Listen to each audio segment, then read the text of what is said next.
Hi friends, welcome back to our channel. இன்றைக்கி நம்ம என்ன பார்க்க போகிறோம் அப்படின்னு பார்த்தீங்கன்னா, சரவண பவனில் ஒரு டொமேட்டோ சட்னி கொடுத்தாங்க. சூப்பராக இருந்தது. அது எப்படி செய்யலான்னு பார்க்கலாம். அதுக்கு ஒரு பேனில் கொஞ்சம் கொத்தமல்லி, கொஞ்சம் சீரகம் ஆட் பண்ணி ட்ரை ரோஸ்ட் பண்ணிக்கோங்க. ஆயில் எதுவும் ஆட் பண்ண வேண்டாம். இது நல்லா உங்களுக்கு ஒரு கலர் சேஞ்ச் ஆகும். ரொம்ப இது பண்ணிங்கன்னா கரிஞ்சிரும்.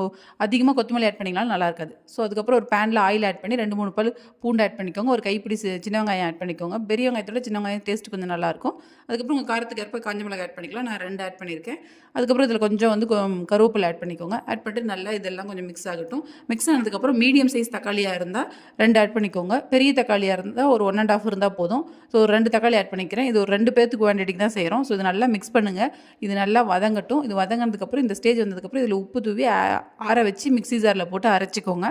அரைச்சதுக்கப்புறம் யூஸ்வலான தாளிப்பு எண்ணெய், கடுகு, கடலப்பருப்பு, உளுத்தம்பருப்பு, காஞ்ச மிளகாய், கருவேப்பில் போட்டு நல்லா பொரிச்சதுக்கப்புறம் நம்ம அரைச்சி வச்சிருக்க சட்னியில் ஆட் பண்ணிக்கோங்க. சூப்பராக இருக்கும். ட்ரை பண்ணி பாருங்கள். இது ஒரு 1 மினிட் சிம்பிள் சட்னி தான். ட்ரை பண்ணி பார்த்துட்டு எப்படி இருக்குன்னு சொல்லுங்கள். தேங்க்ஸ் ஃபார் வாட்சிங். பாய்.